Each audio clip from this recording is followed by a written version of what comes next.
آج ہم بات کرتے ہیں کہ چینی مہنگی ہے. میرے بھائیوں ایک بات یاد رکھو, چینی کتنی مہنگی ہے, 9% انفلیشن.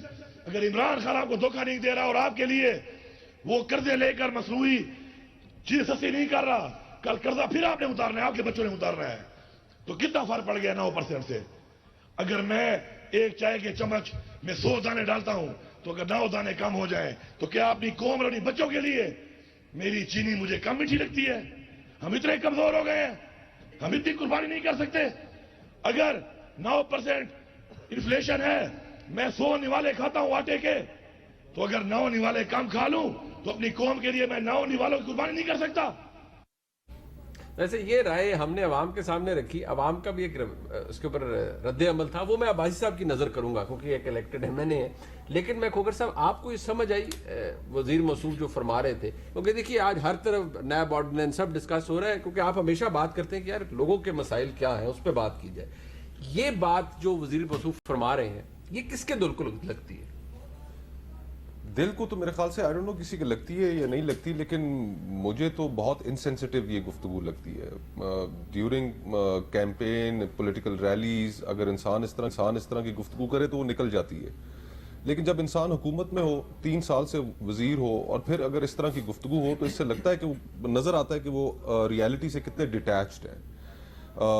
آپ کے علم میں ہوگا, آپ نے پڑھا ہوگا کہ وہ ایک میری اینٹوینیٹ کا, کہ وہ انہوں نے فرینچ ریولوشن سے پہلے ان سے وہ کہا جی غریب لوگ ہیں, غریبوں کی بڑی بری حالت ہے, ان کے پاس روٹی کھانے کو نہیں ہوتا, کیک کھا لے.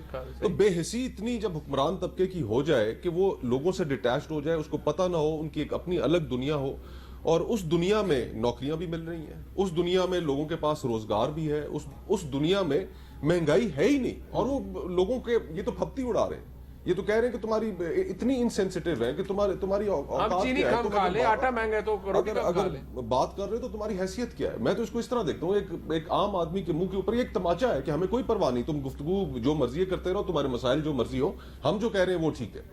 تو اس حکومت کے ساتھ سب سے بڑا پرابلم ہی یہ ہے کہ یہ اتنا پکا منہ کر کے جھوٹ بولتے ہیں کہ, اور یہ سمجھتے ہیں کہ آگے جو لوگ بیٹھے ہیں ان کو سمجھ نہیں آئے گی. کیا عوام کو آپ نے بھیڑ بکریاں سمجھ رکھا ہے؟ ایک عام آدمی آج بجلی کا یونٹ جو ہے 2018 میں کتنے کا تھا جب یہ حکومت میں آئے, اور آج کتنے کا ہے؟ انفارچونیٹلی ایک ان کی اپنی نالائکی کی وجہ سے گیس کا کرائسس, سردیاں آ رہی ہیں اور گیس کا کرائسس جو ہے وہ آپ کے سامنے آنے والا ہے. گیس کی پرائسز آپ دیکھ لیں کہاں پر چلی گئی ہیں.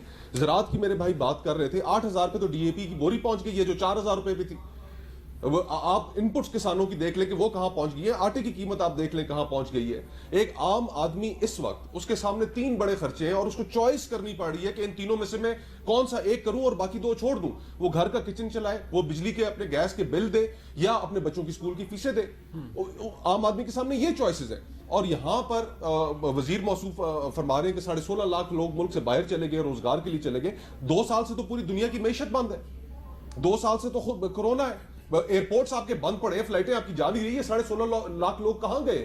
جو باہر ہمارے بیرون ملک مقیم پاکستانی تھے وہ واپس بھیجے گئے ہیں وہاں سے, وہ واپس آئے ہیں وہاں سے. حکومت کا یہ کلیم بھی تھا کہ لوگ باہر سے پاکستان آئیں گے, لیکن چلے وہ اب ڈسکاؤنٹ کر دیتے ہیں کہ بیچ میں کووڈ آ گیا. ظاہری بات ہے پوری دنیا کی تقریباً پونے 2 سال کووڈ ہے. کون سی دنیا کے ملک نے اتنی بڑی تعداد میں پاکستانیوں کو لیا بتائیں؟ یعنی کہ جو باتیں کامن سینس کو ڈیفائی کرتی ہیں, آپ کے سامنے اس ملک کے حالات موجود ہیں, پوری دنیا کے حالات موجود ہیں.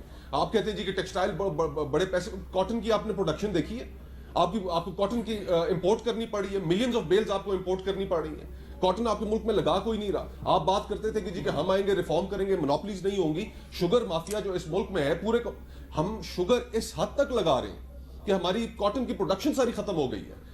کیا کیا آپ نے؟ کوئی ایک بتا دیجئے. تو کسی ایک چیز کے اوپر ان پچھلے 3 سالوں میں 20 لاکھ آدمی ہر سال جاب مارکیٹ میں ایڈ ہوتا ہے. یہ حکومت کی اپنی فگرز ہیں, پاکستان بیورو آف اسٹیٹسٹکس کی فگرز ہیں. آپ اکنامک سروے اٹھا کر دیکھ لیں. اچھا ویسے مجھے بڑی حیرت ہوتی ہے, 50 سے 60 لاکھ لوگ بے روزگار ہوئے ہیں. ایسے بس فگر اب جو دل آئے بول جتنا مرضی فگر 50 کروڑ کہہ سکتے ہیں. اچھا ان کی مرضی. جتنی اس وقت اعداد و شمار پاکستانی ادارے, غیر ملکی ادارے جو یہاں پہ کرپشن کے انڈیکس میں اضافہ نہیں ہوا, بھائی صاحب کہیں گے یہ بھی جھوٹ ہے. نہیں, میں بتا دیں اگر مجھے میں تھوڑی ڈسکشن میں اگر انپٹ تھوڑی اپنی ڈالوں جو پریکٹیکل بات ہوگی منیب صاحب 300 ارب روپیہ ہمارے ملک کی ٹوٹل آمدنی ہے، جی ڈی پی ہے ایک سال کی. ٹھیک ہے. 5% اس کو کریں تو 15 ارب ڈالر بنتا ہے. ڈالر کو کنورٹ کریں آپ 150 یا اس طرح تو یہ تقریباً 4,500 ارب آپ کا ایکسٹرا اس کی پروڈکشن ہوئی ہے. وہ کسی بندے نے پروڈیوس کیا نا، کسی فیکٹری نے پروڈیوس کیا. جب میں آپ کو کہہ رہا ہوں کہ 1100 ارب روپیہ پچھلے سال کے مقابلے میں اس سال ایگریکلچر میں زیادہ آیا. آپ نے جو مہنگائی کی بات کی وہ ایک الگ ڈسکشن تھی. اگر 11,000 کی زیادہ ایگریکلچر آؤٹ پٹ پروڈیوس ہوئی ہے تو اس کا کوئی نہ کوئی امپلائمنٹ پہ امپیکٹ آیا ہے. تو میں کہہ رہا ہوں اگر 15 ارب ڈالر ہم نے زیادہ پروڈیوس کیا ہے اس سال میں تو 15 ارب ڈالر پروڈیوس کرنے میں ظاہر ہے کوئی نہ کوئی امپلائمنٹ ہوئی ہے. بٹ یہ جو بات کرنی، میں صرف اگلی آپ کو ایک پوائنٹ بتا دوں. مصطفیٰ صاحب نے جو بات کی نا، یہ تھوڑی سی انہوں نے ٹرک کھیلی کہ جی ہاں جی وہ کاٹن کی پروڈکشن کم ہوگی. کاٹن کی پروڈکشن کم اس لیے ہوئی کہ گنا زیادہ مہنگا بک رہا ہے اور وہ کاٹن کو گنے نے ریپلیس کیا.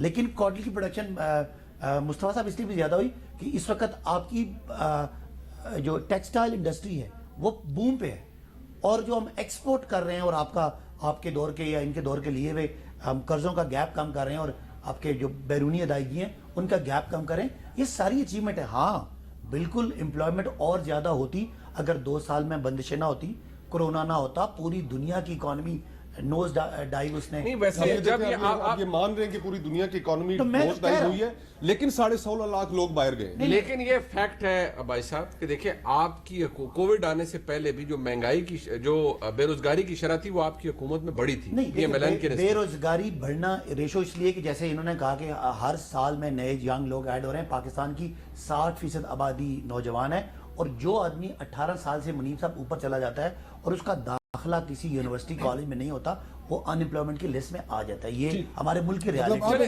تو اب کہنے کی بات یہ بے روزگاری کو شرح پیدائش سے جوڑ دیا ہے. نہیں میں آپ کو سمجھاتا ہوں. یہ ٹیکنیکل بات ہے. میں نے ساری زندگی یہی پڑھا ہے. ذرا سننے میں کیا کہتے ہیں پروفیسر صاحب ہے نا